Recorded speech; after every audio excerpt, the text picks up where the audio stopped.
Hello ಮಗಳೇ, ನಿಮ್ಮೆಲ್ಲರಿಗೂ ಇವತ್ತಿನ ಕ್ಲಾಸಿಗೆ ಸ್ವಾಗತ. ಇವತ್ತಿನ ಪರೀಕ್ಷೆ ಕ್ಲಾಸ್ನಲ್ಲಿ ನಾವೇನು ನೋಡಕ್ಕೆ ಹೋಗ್ತಿದ್ದೀವಿ ಅಂದರೆ how to study for long hours without feeling sleepy. So ಈಗೇನಾಯಿತು, ಇನ್ನು ನಮ್ಮ ಪ್ರಿಪ್ರೇಟ್ರಿ ಹತ್ರ ಬಂದುಬಿಡ್ತು. ಈಗ ತಾನೇ FA3 ಆಗಿದೆ. ಎಷ್ಟೊಂದು ಜನಕ್ಕೆ ಆಗಿರುತ್ತೆ ಅಥವಾ ಮುಂಚೆನೂ ಆಗಿರ್ಬೋದು. ಬಟ್ ಈಗ ನೋಡಿ, ಸ್ಟಡಿ ಓದೋದ್ರ ಬಗ್ಗೆ ಸೀರಿಯಸ್ನೆಸ್ ಫುಲ್ಲು ಒತ್ಕೊಂಡು ಬರ್ತಿರತ್ತೆ ಎಷ್ಟೊಂದು ಜನಕ್ಕೆ ಅಲ್ವಾ. ಆ್ಯಂಡ್ ಈಗ ಓದಿನ ಬಿಸಿ ಶಾಖ ತಾಕ್ತಿರತ್ತೆ ಅಲ್ವಾ. ಸೊ ಈಗ ಎಷ್ಟೊಂದು ಜನ ಮಕ್ಳು ಏನು ಮಾಡ್ತಾರೆ, ತುಂಬ ಹೊತ್ತು ಸ್ಟಡಿ ಮಾಡಲಿಕ್ಕೆ ಕೂತ್ಕೋತಾರೆ. ಬೋರ್ಡ್ ಎಕ್ಸಾಮ್ ಬಗ್ಗೆ ಸೀರಿಯಸ್ ಆಗ್ತಾ ಇರ್ತಾರೆ ಅಲ್ವಾ. ಸೊ ಇಂಥ ಮಕ್ಕಳಿಗೋಸ್ಕರ ಜಾಸ್ತಿ ಗಂಟೆಗಳು ಹೇಗೆ ನೀವು ಓದಬಹುದು ವಿತೌಟ್ ಫೀಲಿಂಗ್ ಸ್ಲೀಪಿ.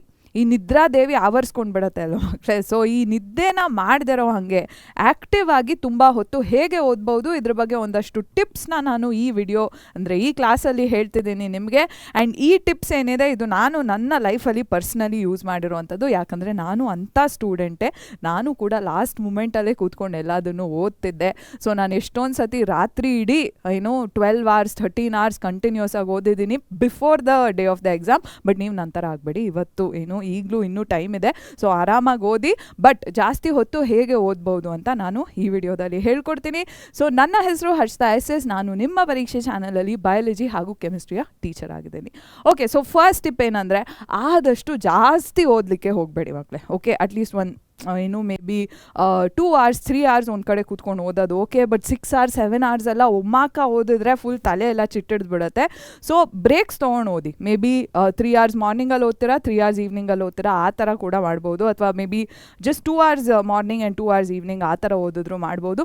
ಸೊ ಆದಷ್ಟು ಪ್ರಯತ್ನ ಪಡಿ ಡೈಲಿ ಜಾಸ್ತಿ ಓದ್ತಿಲ್ಲ, ಬಟ್ ಏನು ಓದ್ತಿದ್ದೀರಾ ಅಲ್ವಾ ಅದು ಸ್ಮಾರ್ಟಾಗಿ ಓದ್ತಿದ್ದೀರಾ ಅಂತ. That is the first point. Okay, that is the first point. Study smart, not hard. ನಿಮಗೆ ಇಡೀ ಟೆಕ್ಸ್ಟ್ ಬುಕ್ಕಿನ ಪ್ರತಿ ಕೋಣೆಯಿಂದ ಪ್ರಶ್ನೆಗಳನ್ನ ಕೊಡಲ್ಲ. ಓಕೆ, ಒಂದಷ್ಟು ಭಾಗಗಳೇನಿದೆ ಅದರಿಂದ ಜಾಸ್ತಿ ಪ್ರಶ್ನೆಗಳು ಬರುತ್ತೆ. ಸೈನ್ಸಲ್ಲಿ ಬ್ಲೂ ಪ್ರಿಂಟ್ ಕೊಟ್ಟಿದ್ದಾರೆ ನಿಮಗೋಸ್ಕರ.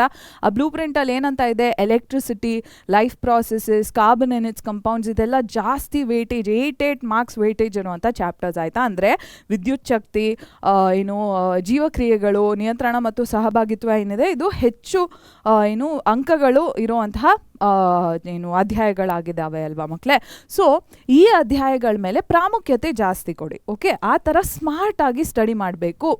ತುಂಬ ಚುರುಕಾಗಿ ಅಧ್ಯಯನ ಮಾಡಬೇಕು. ನಾನು ಪ್ರತಿ ಟೆಕ್ಸ್ಟ್ ಬುಕ್ಕಿನ ಪ್ರತಿಯೊಂದು ಹಾಳೆ ಓದ್ತೀನಿ ಅಂತ ಈ ಟೈಮಲ್ಲಿ ಮಾಡಬಾರ್ದು. ಅಂದರೆ ಟೆಕ್ಸ್ಟ್ ಬುಕ್ ಓದಿ, I am not discouraging you from reading text book ಓದಬೇಕು. ಬಟ್ ಯಾವ ಪಾರ್ಟ್ಸ್ನ ಓದಬೇಕು ಅಂತ ನೀವು ಚೆನ್ನಾಗಿ ತಿಳ್ಕೊಂಡಿರಬೇಕು. ಸೋಷಿಯಲಲ್ಲಿ ಕೂಡ ಒಂದಷ್ಟು ಚಾಪ್ಟರ್ಸಿಂದ ಜಾಸ್ತಿ ಮಾರ್ಕ್ಸ್ ಬರುತ್ತೆ. ನಿಮ್ಮ ಸಹನಾ ಮ್ಯಾಮ್ ಹಾಗೂ ಆದರ್ಶ್ ಸರ್ ಏನಿದ್ದಾರೆ ಇದ್ರ ಬಗ್ಗೆ ಎಷ್ಟೊಂದು ವಿಡಿಯೋಸ್ ಮಾಡಿದ್ದಾರೆ, ಯಾವ ಚಾಪ್ಟರ್ಸ್ಗೆ ಜಾಸ್ತಿ ವೇಟೇಜ್ ಇದೆ ಅಂತ ಎಲ್ಲ. ಸೊ ಸ್ಮಾರ್ಟಾಗಿ ಈ ಪಾರ್ಟ್ಸ್ನ ನಾನು ಜಾಸ್ತಿ ಫೋಕಸ್ಡ್ ಆಗಿ ಓದ್ತೀನಿ ಅಂತ ಡಿಸೈಡ್ ಮಾಡ್ಕೊಳ್ಳಿ. ಓಕೆ, ಅದಾದಮೇಲೆ ಆ ಚಾಪ್ಟರ್ಸ್ನ ಕೂಡ ತುಂಬ ಹೊತ್ತು ಓದಲೇಬೇಕು ಅಂತ ನೀವು ಡಿಸೈಡ್ ಮಾಡಿಕೊಂಡಾಗ ಮುಂದಿನ ನಾನು ಹೇಳುವಂಥ ಟಿಪ್ಸ್ನ ಯೂಟಿಲೈಸ್ ಮಾಡ್ಕೋಬಹುದು ಆಯಿತಾ. So build stamina 1 session at a time.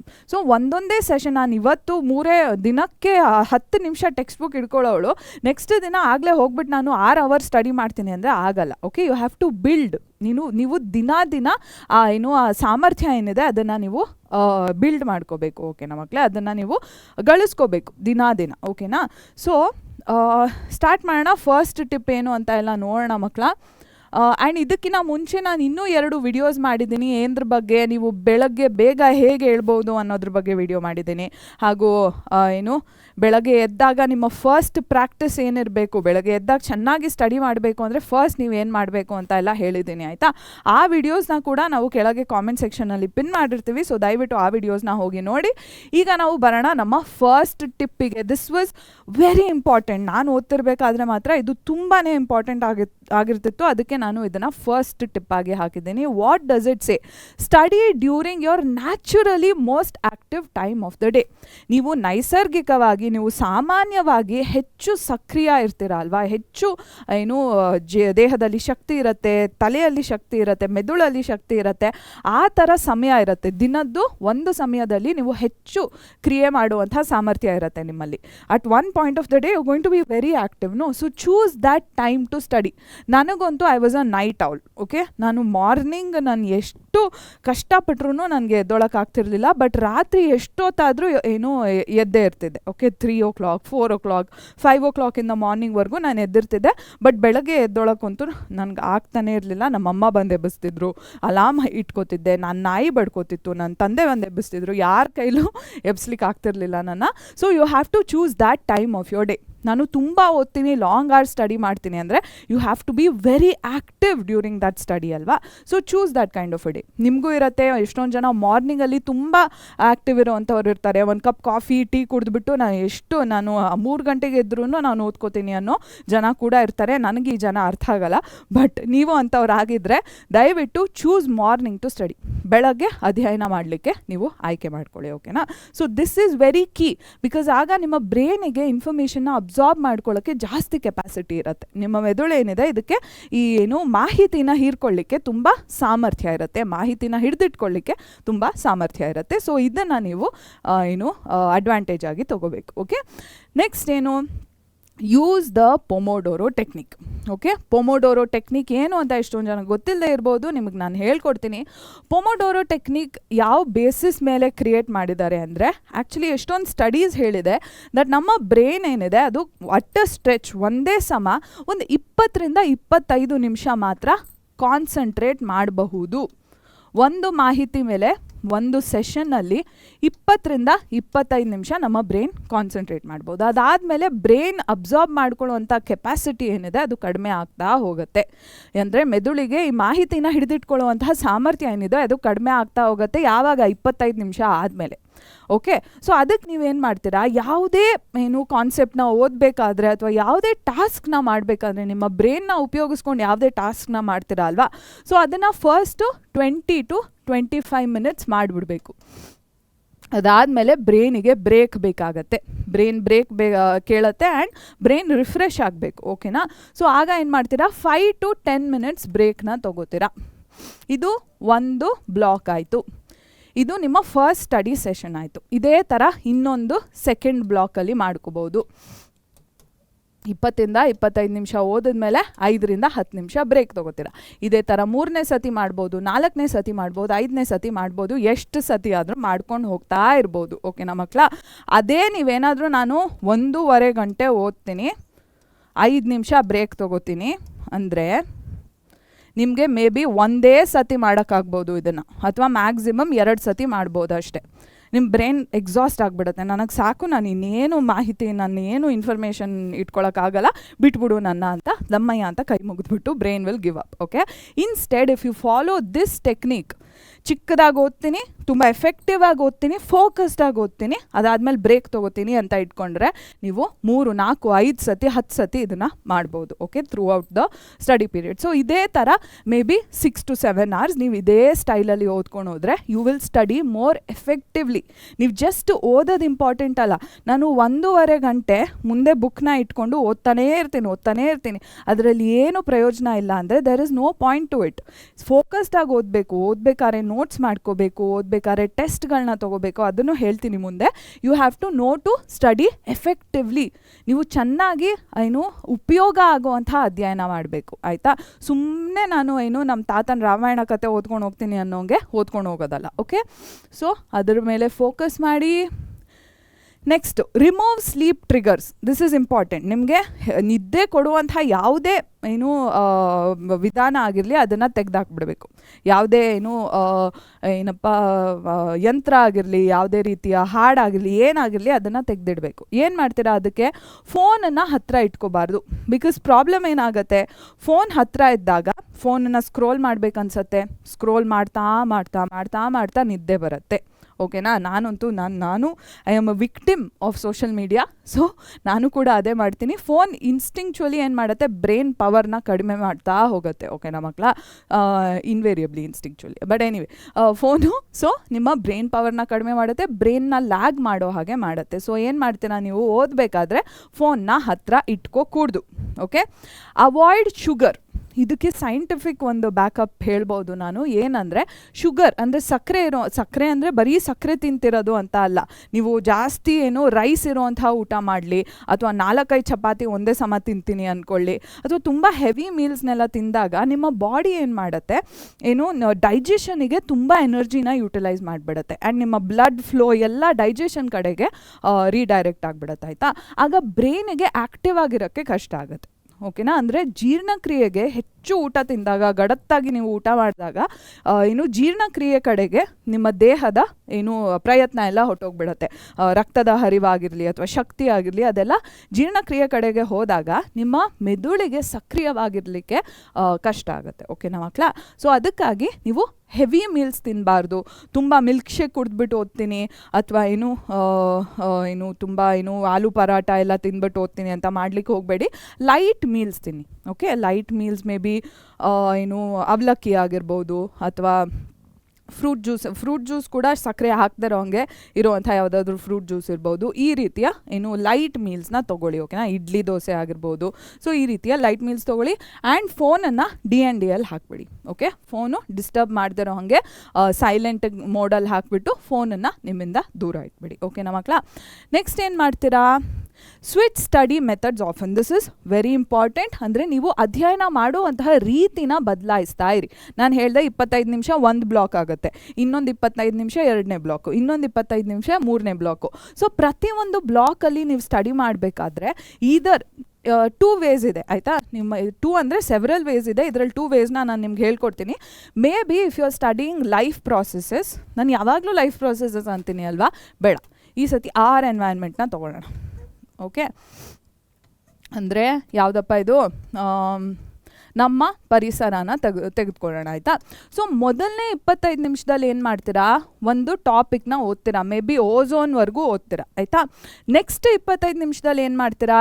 ಮತ್ತೆ ಎನ್ವೈರ್ನ್ಮೆಂಟ್ನ ಓದೋ ಬದಲು ಟೆಸ್ಟ್ ತೊಗೊಳ್ಳಿ. ಒಂದು ನಮ್ಮ ಆ್ಯಪ್ನ ಓಪನ್ ಮಾಡ್ಕೊಂಡು MCQs ತೊಗೋಬೋದು, ಅಥವಾ ನಾವು ಪ್ರಾಕ್ಟೀಸಲ್ಲಿ ಕೊಟ್ಟಿರುವಂಥ PYQsನ ಆಕ್ಸೆಸ್ ಮಾಡ್ಬೋದು. ಸೊ ಅದನ್ನು ತೊಗೊಂಡು ನಾನು ಒಂದು 25 MCQsನ ಆನ್ಸರ್ ಮಾಡ್ತೀನಿ, ನೋಡ್ಕೊಳ್ಳದೆ ಆನ್ಸರ್ ಮಾಡ್ತೀನಿ. ಸೊ ನೆಕ್ಸ್ಟ್ 25 ಮಿನಿಟ್ಸ್ ಓಝೋನ್ವರೆಗೂ ಏನು ಕಾನ್ಸೆಪ್ಟ್ಸ್ ಇದೆ, ಏನಪ್ಪ ನಮ್ಮ ಆರ್ಟಿಫಿಷಿಯಲ್ ಇಕೋಸಿಸ್ಟಮ್, ನ್ಯಾಚುರಲ್ ಇಕೋಸಿಸ್ಟಮ್, ಇದೆಲ್ಲ ಕಾನ್ಸೆಪ್ಟ್ಸ್ ಇದೆ ಅಲ್ವಾ? ಫುಡ್ ಚೈನ್ ಎಲ್ಲ ಇದೆ ಅಲ್ವಾ? ಸೊ ಅದನ್ನು ನಾನು 25 ಮಿನಿಟ್ಸ್ ಟೆಸ್ಟ್ ಮಾಡ್ಕೋತೀನಿ ಅಂತ ಇಟ್ಕೋತೀರಾ. ಮೊದಲನೇ 25 ನಿಮಿಷ ನೀವು ಸರಿಯಾಗಿ ಅಧ್ಯಯನ ಮಾಡಿದ್ಮೇಲೆ ಮುಂದಿನ 25 ನಿಮಿಷ ಅದ್ರ ಬಗ್ಗೆ ಪರೀಕ್ಷೆನ ತಗೋತೀರಾ. ಓಕೆ? ಬಹು ಆಯ್ಕೆಯ ಪ್ರಶ್ನೆಗಳನ್ನ ಪರಿಹರಿಸ್ಬೋದು, ಅಥವಾ ಹಿಂದಿನ ವರ್ಷದ ಪ್ರಶ್ನೆಗಳನ್ನ ಬಗೆಹರಿಸ್ಬೋದು. ಸೊ ಈ ಥರ ನೀವು ವಿಧಾನನ ಬದಲಾಯಿಸ್ತೀರಾ.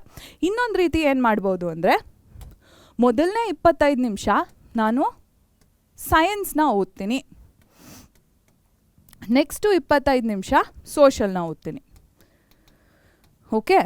ಆರ್ ಫಸ್ಟು 25 ನಿಮಿಷಗಳು ಸೈನ್ಸ್ನ ಓದ್ತೀನಿ, ಮಿಕ್ಕಿದ 25 ನಿಮಿಷಗಳು ಸೋಷಲ್ನ ಓದ್ತೀನಿ. ಈ ಥರ ಮಾಡ್ಕೋಬೋದು. ಆಗ ಏನಾಗುತ್ತೆ, ನಿಮ್ಮ ಮೆದುಳೇನಿದೆ ಅದೇ ರೀತಿಯ ಮಾಹಿತಿ ಕೊಡ್ತಾ ಇದ್ದಾಗ ಅದಕ್ಕೆ ಇದೆ ಗೊತ್ತಲ್ವಾ ನನಗೆ ಅಂತ ಸುಮ್ಮನಾಗ್ಬಿಡುತ್ತೆ. ಬಟ್ ಈಗ ಒಂದು ಮಾಹಿತಿ ಕೊಟ್ಟು ನೆಕ್ಸ್ಟ್ ಇನ್ನೊಂದು ಮಾಹಿತಿ ಕೊಟ್ಟರೆ ಮೆದುಳು ಕೂಡ ಚುರುಕಾಗ್ಬಿಡುತ್ತೆ. ಇವರೇನೋ ಬೇರೆ ಥರ ಮಾಡ್ತಿದ್ದಾರೆ, ನಾನು ಸ್ವಲ್ಪ ಚುರುಕಾಗಿರಬೇಕು ಅಂತ ಮೆದುಳು ಚುರುಕಾಗಿರುತ್ತೆ. ನೀವು ಹೆಚ್ಚು ಹೊತ್ತು ಓದಲಿಕ್ಕೆ ಆಗ್ಬೋದು. ಓಕೆನಾ ಮಕ್ಕಳ? ಸೊ ಈ ವಿಧಾನಗಳನ್ನ ನೀವು ಬಳಸ್ಕೋಬೋದು. ನೀವು ಓದ್ತಿರುವಂತಹ ವಿಧಾನನ ಬದಲಾಯಿಸ್ತಾ ಹೋಗಿ. ಓಕೆನಾ? ನೀವು ಅಧ್ಯಯನ ಮಾಡ್ತಿರುವಂತಹ ವಿಧಾನನ, the way you are studying can be changed from time to time. Okay? Next ಏನಿದೆ? 2 ಹೊಟ್ಟೋಯ್ತಲ್ಲಪ್ಪ. ಎಸ್. ನೆಕ್ಸ್ಟ್ ಏನಿದೆ? Create an alert study setup. Okay? ನೀವು ಓದ್ಕೊಳ್ಳೋವಂಥ ಜಾಗ, ಈಗ ನೀವು 3 ಗಂಟೆಗೆ ಎದ್ದು ಓದ್ಕೋತಿದ್ದೀರಾ ಅಂತ ಅಂದ್ಕೊಳ್ಳಿ. ಆಯಿತಾ? 3 ಗಂಟೆಗೆ ಎದ್ದು ಓದೋರು ಬೆಡ್ ಮೇಲೆ ನಾನು ಬೆಡ್ಶೀಟ್ ಹೊತ್ಕೊಂಡು, ಅದು ಈಗಂತೂ ಬೆಂಗಳೂರಲ್ಲಿ ಏನು ವೆದರು ಫುಲ್ ಊಟಿ ಫೀಲ್ಸ್ ಬರ್ತಿದೆ. ಐ ಮೀನ್ ಬೆಂಗಳೂರಿಂದ ಆಚೆ ಇರೋ ಮಕ್ಕಳು ಇರ್ಬೋದು, ನಿಮ್ಮ ಕಡೆ ಕೂಡ ಚಳಿ ವಾತಾವರಣ ಇರ್ಬೋದು. ಸೊ ಇಂಥ ಸಮಯದಲ್ಲಿ ನೀವು 3 ಗಂಟೆಗೆ ಎದ್ದು 2 ಗಂಟೆಗೆ ಎದ್ದು ನಾನು ಓದ್ತೀನಿ ಅಂದಾಗ ಬೆಡ್ ಮೇಲೆ ಬೆಡ್ಶೀಟ್ ಹೊತ್ಕೊಂಡು ಓದಿದ್ರೆ ನಿದ್ದೆ ಬಂದ್ಬಿಡತ್ತೆ, ಪಕ್ಕ ಬರುತ್ತೆ. ಬಾಡಿ ಯೂಸ್ ಟು ಇರುತ್ತೆ ಅಲ್ವಾ? ಸೊ ನಿದ್ದೆ ಬಂದೇ ಬರುತ್ತೆ. ಇನ್ಸ್ಟೆಡ್ ನೀವೇನು ಮಾಡಬೇಕು, ಎದ್ದ ತಕ್ಷಣ ಹೋಗಿಬಿಟ್ಟು ಸ್ವಲ್ಪ ಫೇಸ್ ವಾಶ್ ಮಾಡ್ಕೊಳ್ಳಿ. ನೀವು ವಾಶ್ರೂಮ್ ಯೂಸ್ ಮಾಡಬೇಕಂದ್ರೆ ವಾಶ್ರೂಮ್ ಯೂಸ್ ಮಾಡಿ.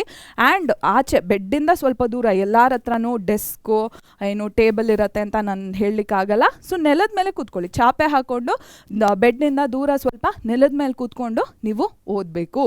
ಸ್ವಲ್ಪ ಯಾರು ನಿಮ್ಮ ಅಕ್ಕಪಕ್ಕ ಯಾರು ಮಲ್ಕೊಂಡಿಲ್ಲ, ಯಾರಿಗೂ ಅಷ್ಟೊಂದು ಡಿಸ್ಟರ್ಬ್ ಆಗಲ್ಲ ಅಂದರೆ ಲೈಟ್ಗಳನ್ನ ಆನ್ ಮಾಡ್ಕೊಳ್ಳಿ. ಓಕೆನಾ? ಲೈಟ್ ಆನ್ ಇದ್ದಾಗ ನಿಮ್ಮ ಏನು ಫೋಕಸ್ ಕೂಡ ನಿದ್ದೆ ಕಡೆ ಹೋಗೋದಿಲ್ಲ. ಕೋಲ್ಡ್ ವಾಟರ್ನ ಕುಡೀರಿ. ಶೀತ ಗೀತ ಇಲ್ಲ ಅಂದರೆ ದಯವಿಟ್ಟು ಏನು ಶೀತ ಗೀತ ಇದ್ದರೆ ಸ್ವಲ್ಪ ಬಿಸಿನೀರು ಕುಡೀರಿ. ಬಟ್ ಎಲ್ಲ ಇಟ್ಸ್ ಓಕೆ, ಇವ್ರು ನಾರ್ಮಲ್ ಅಂದರೆ ಬಾಡಿ ಎಲ್ಲ ಫಂಕ್ಷನಿಂಗ್ ಓಕೆ ಇದೆ ಅಂದರೆ ಕೋಲ್ಡ್ ವಾಟರ್ನ ಕುಡೀರಿ. ಡೆಸ್ಕಲ್ಲಿ ಕೂತ್ಕೊಂಡು ಓದಿ, ಬೆಡ್ ಹತ್ರ ಕೂತ್ಕೊಂಡು ಓದಬೇಡಿ. ಹಾಸಿಗೆ ಮೇಲೆ ಬೆಡ್ಶೀಟ್ ಓದ್ಕೊಂಡು ಓದಬೇಡಿ. ಮೇಜ್ ಮೇಲೆ ಯಾವುದಾದ್ರೂ ಅಥವಾ ನೆಲದ ಮೇಲೆ ಚಾಪೆ ಹಾಕ್ಕೊಂಡು ಓದಿ. ಓಕೆನಾ ಮಕ್ಕಳ? ನೆಕ್ಸ್ಟ್ ಏನು ಲಾಸ್ಟ್ ಪಾಯಿಂಟ್ ಏನಿದು ಅಂದರೆ move your body between sessions. ನಾನು 5ರಿಂದ 10 ನಿಮಿಷ ಬ್ರೇಕ್ ತೊಗೋಬೇಕು ಅಂತ ಹೇಳಿದೆ ಅಲ್ವಾ ಮಧ್ಯದಲ್ಲಿ. ಈ ಬ್ರೇಕಲ್ಲಿ ನೀವು ಕುತ್ಕೊಂಡು ಫೋನ್ ಸ್ಕ್ರೋಲ್ ಮಾಡಿದ್ರೆ ಮತ್ತೆ ಬ್ರೈನಿಗೆ ಬ್ರೇಕ್ ಸಿಗ್ತಿಲ್ಲ. ಬ್ರೈನು ನೀವು ಸ್ಕ್ರೋಲ್ ಮಾಡ್ತಿರ್ಬೇಕಾದ್ರೆ ಬ್ರೈನ್ ಆ್ಯಕ್ಟಿವ್ ಆಗಿದೆ, ಬ್ರೈನ್ ಯೂಸ್ ಮಾಡ್ತಿದೆ ಅದ್ರ ಪವರ್ನ. So you are not suppose to scroll on your ಫೋನ್ನ ಇಟ್ಕೊಂಡು ನಾನು ಸ್ಕ್ರೋಲ್ ಮಾಡ್ತೀನಿ ಅಂತ ಮಾಡಬಾರ್ದು. ಇನ್ಸ್ಟೆಡ್ ಏನು ಮಾಡಬೇಕು, you can walk, you can stretch, you can take 15 to 20 minute power nap. ಓಕೆನಾ? ನ್ಯಾಪ್ ಅಂದರೆ ನಾನು 45 ನಿಮಿಷ ನಿದ್ದೆ ಮಾಡಿಬಿಡ್ತೀನಿ, 1 hour ನಿದ್ದೆ ಮಾಡ್ತೀನಿ ಅಂತ ಅಲ್ಲ. ಒಂದು 5ರಿಂದ 10 ನಿಮಿಷ. ಈ ಬೆಕ್ಕಿನ ನಿದ್ದೆ ಬರುತ್ತೆ ಅಲ್ಲ, ಈ ಕ್ಯಾಟ್ಗಳು ನಿದ್ದೆ ಮಾಡ್ತಾವಲ್ಲ, ಆ ಥರ 5ರಿಂದ 10 ನಿಮಿಷ ಏನಿದೆ, ಅಥವಾ 15ರಿಂದ 20 ನಿಮಿಷ ಆದರೂ ನಡೆಯುತ್ತೆ. ಸ್ವಲ್ಪ ಚಿಕ್ಕದಾಗಿ ನಿದ್ದೆ ಮಾಡಿ. ಅಥವಾ ನಿದ್ದೆ ಬರ್ತಿಲ್ಲ ಅಂದರೆ ಕಣ್ಣನ್ನು ಕ್ಲೋಸ್ ಮಾಡ್ಕೊಂಡು ಸುಮ್ಮನೆ ಲೈ ಡೌನ್. ಓಕೆ? R stretch. ಓಕೆನಾ ಮಕ್ಕಳ? ಅಂದರೆ ಏನು ಸ್ಟ್ರೆಚಿಂಗ್ ಎಕ್ಸಸೈಸ್ ಬರುತ್ತೆ, ಯೂಟ್ಯೂಬಲ್ಲಿ ನೀವು ನೋಡ್ಬೋದು. ಅಥವಾ ನಮ್ಮ ಚಾನಲಲ್ಲೇ ಇದೆ, ವೆಲ್ನೆಸ್ ಪ್ಲೇಲಿಸ್ಟ್ ಅಂತ ಇದೆ. ನಿಮ್ಮ ಏನು ಈಶಾನ್ಯ ಮ್ಯಾಮ್ ಅವ್ರು ಮಾಡಿರೋದು ಇಲ್ಲಿ ಲಾಸ್ಟ್ ಇಯರ್ ಮಕ್ಕಳಿಗೋಸ್ಕರ ನಾವು ಮಾಡಿದ್ದು. ಇದನ್ನು ಯೂಟಿಲೈಸ್ ಮಾಡ್ಕೊಳ್ಳಿ ಮಕ್ಕಳ ದಯವಿಟ್ಟು. ಸೊ ಈ ವೆಲ್ನೆಸ್ ಪ್ಲೇಲಿಸ್ಟ್ ಏನಿದೆ ಇದರಲ್ಲಿ ನೀವು ಯಾವ ರೀತಿಯ ಯೋಗಗಳು ಮಾಡಿದ್ರೆ ಅಥವಾ ಬ್ರೀದಿಂಗ್ ಎಕ್ಸಸೈಸಸ್ ಅಂದರೆ ಉಸಿರಾಡುವಂಥ ಆಯಾಮಗಳು ಮಾಡಿದ್ರೆ, ಅಭ್ಯಾಸಗಳನ್ನ ಮಾಡಿದ್ರೆ ನೀವು ಅಲರ್ಟ್ ಆಗಿರ್ಬೋದು, ಚುರುಕಾಗಿರ್ಬೋದು, ಹೆಚ್ಚು ಓದಬಹುದು ಅಂತ ಈಶಾನ್ಯ ಮ್ಯಾಮ್ ಅವರು ಹೇಳ್ಕೊಟ್ಟಿದ್ದಾರೆ. ನಿಮಗೆ ಆ ಲಿಂಕ್ನ ಕೂಡ ನಾನು ಕಾಮೆಂಟ್ ಸೆಕ್ಷನಲ್ಲಿ ಹಾಕಿರ್ತೀನಿ, ಆ ಪ್ಲೇಲಿಸ್ಟ್ ಲಿಂಕ್ನ. ಸೊ ಅದನ್ನು ಯೂಟಿಲೈಸ್ ಮಾಡ್ಕೋಬೋದು. ಅಥವಾ ಸಿಂಪಲ್ ಆಗಿ ಓಡಾಡ್ಬಿಡಿ. ಓಕೆ? ಎದ್ಬಿಟ್ಟು ಆ ಕಡೆ ಈ ಕಡೆ ಏನು ಡಾಗಿನ ವಾಕಿಂಗ್ ಕರ್ಕೊಂಡು ಹೋಗ್ಬೋದು, ಅಥವಾ ಮೇ ಬಿ ಕಿಚನಿಗೆ ಹೋಗ್ಬಿಟ್ಟು ಮೇ ಬಿ ಕ್ವಿಕ್ಕಾಗಿ ಏನಾದರೂ ಸ್ನ್ಯಾಕ್ ತರ್ಬೋದು. ಆ ಥರ get up and move your body. ನಿಮ್ಮ ದೇಹ ಏನಿದೆ ಇದನ್ನು ಅಲ್ಗಾಡಿಸ್ಬೇಕು, ಒಂದೇ ಕಡೆ ಜಿಡ್ಡು ಹಿಡಿಯೋಂಗೆ ಮಾಡಬಾರ್ದು. Okay? So these were the major points ಮಕ್ಕಳ. ನಾನು ಪರ್ಸ್ನಲಿ ಓದಬೇಕಾದ್ರೆ ಇದನ್ನು ಮಾಡ್ತಿದ್ದೆ. ನಿಮ್ಗೆ ಹೇಳಿರೋ ಹಾಗೆ ನಾನು ಕೂಡ ನಿಮ್ಮ ಥರನೇ ಸ್ಟೂಡೆಂಟ್ ಆಗಿದೆ. ಲಾಸ್ಟ್ ಮಿನಿಟ್ ಕ್ರಾಮ್ ಸೆಷನ್ ಮಾಡ್ತಿದ್ದೆ. ಸೊ ನಾನು used and utilised used and proven ಮೆಥಡ್ಸ್ನ ತಂದು ಹಾಕಿದ್ದೀನಿ ನಿಮಗೋಸ್ಕರ. ಇದು ನಿಮಗೆ ಹೆಲ್ಪ್ ಆಗುತ್ತೆ ಅಂತ ನಾನು ಅನ್ಕೋತಿರ್ತೀನಿ. ಸೊ ನೀವು ಈ ಟಾಸ್ಕ್ನ ಮಾಡ್ತೀರಾ, ಈ ರೀತಿಯ ಟೆಕ್ನಿಕ್ಸ್ನ ಯೂಸ್ ಮಾಡ್ತೀರಾ ಅಂದರೆ ಏನು ಮಾಡ್ತೀರಾ ಅದು ನನಗೆ ತೋರಿಸ್ಲಿಕ್ಕೆ, ಈ ಚಾಲೆಂಜ್ನ ತೊಗೋತೀರಾ ಅಂತ ತೋರಿಸ್ಲಿಕ್ಕೆ ನಮ್ಮ ಕೆಳಗಿರುವಂತಹ ಕಾಮೆಂಟ್ ಸೆಕ್ಷನಲ್ಲಿ ಸ್ಟಡಿ ಅಂತ ಕಾಮೆಂಟ್ ಮಾಡಿ. Okay? So if you are going to use these techniques, if they are useful to you, go down and comment study in the comment section. Okay? ಕೆಳಗಿರುವಂಥ ಕಾಮೆಂಟ್ ಸೆಕ್ಷನಲ್ಲಿ ಸ್ಟಡಿ ಅಂತ ಹಾಕಿ, ಆಗ ನನಗೆ ಗೊತ್ತಾಗುತ್ತೆ ಓ ನನ್ನ ಮಕ್ಕಳು ಯೂಟಿಲೈಸ್ ಮಾಡಿದ್ದಾರೆ ನಾನು ಹೇಳಿರುವಂಥ ಟೆಕ್ನಿಕ್ಸ್ನ ಅಂತ. ಓಕೆ? ಸೊ ಥ್ಯಾಂಕ್ ಯು ಮಕ್ಕಳ. ಇದೇ ರೀತಿ ಎಷ್ಟೊಂದು ವೀಡಿಯೋಸ್ನ ನಾವು ಇನ್ನೂ ಮುಂದೆ ತರ್ತಾನೆ ಇರ್ತೀವಿ. So stay tune to the channel and ವಿಡಿಯೋನ ಲೈಕ್ ಮಾಡಿ, ಚಾನಲ್ಗೆ ಸಬ್ಸ್ಕ್ರೈಬ್ ಮಾಡಿ, ಕೆಳಗೆ ಕಾಮೆಂಟ್ ಮಾಡಿ. Thank you so much and I'll see you in the next video.